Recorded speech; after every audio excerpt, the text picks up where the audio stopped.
Сега ще решим същата система по метода на чрез обръщане на матрицата А. Нека да я погледнем. Ето е системата. х1 плюс 2х2 плюс 3х3 равно на 4, 2х1 плюс 3х2 плюс 4х3 равно на 5, 4х1 плюс 2х2 плюс 5х3 равно на 1. Записваме я първо в матричен вид. Матрицата А от коефициентите пред неизвестните, въведена по редове, вектора Б на свободните коефициенти и търсим този вектор Хикс.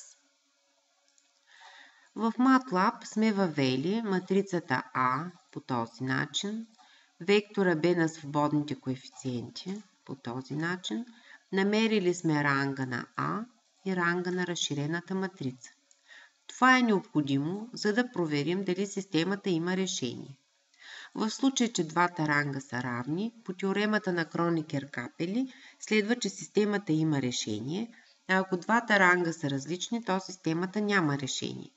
Ако ранговете са равни помежду си и са равни на броя на неизвестните, както и в случая имаме 1, 2, 3 неизвестни, толкова колкото са колонките, то тогава системата има едно единствено решение. Ние решихме преди малко с метода на Крамер, а сега ще я решим чрез обръщане на матрицата.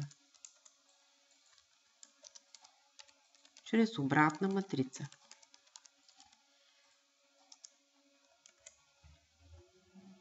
Въвели сме вече матрицата А и вектора Б.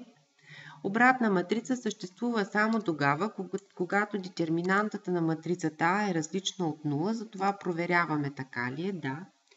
Минус 5 не е 0, значи има обратна матрица. Съществува такава.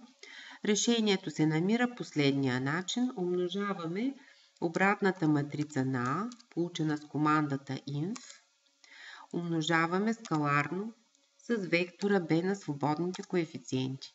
И получихме същото решение. Същото като по метода на Крамер.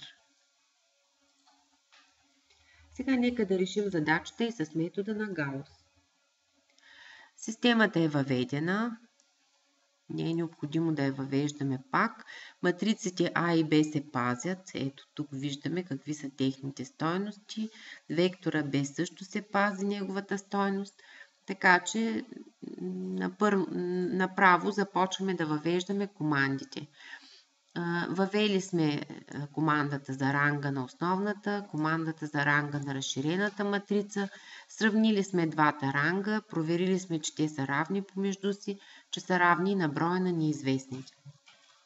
Решаването от тук нататък по метода на Гаус става така. Пишем Хикс равно А голямо, ляво деление Б и получаваме резултат. Като допълнение към всичко казано до тук, можем да споменем и една полезна команда. Ако искаме този отговор да го преобразуваме в обикновена дроб, пишем rads в скоби хикс и така получаваме решението във вид на обикновени дроби.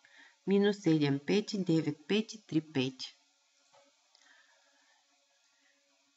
Така завършихме разглеждането на въпроса как се решават системи линейни алгебрични уравнения с метода на Гаус.